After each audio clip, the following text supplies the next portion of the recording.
Kailangan magkaroon ng batas, kailangan magkaroon ng tinatawag nating regulation sa paggamit ng mga bata ng social media.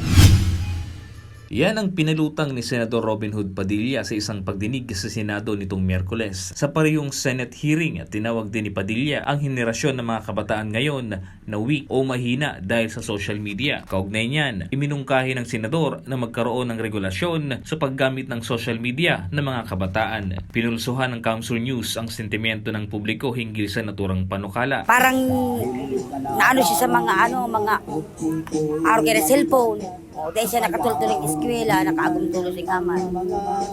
Kaya sabi ko, sana, dahil na maranasan kang iba. Garo po kay ngunyan, nag-rise na ang technologies. Garo mas nagre-rely na po kami duman.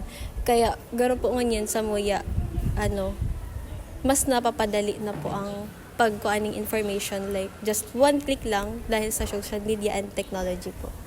Samantala sa parehong pagdinig kung saan imbitado ang mga kinatawan mula sa iba't ibang social media platforms, tiniyak na nito na gumagawa na sila ng mga hakbang para maprotektahan at magabayan ang mga kabataan sa tamang paggamit ng social media. Nick De La Cruz, CSN.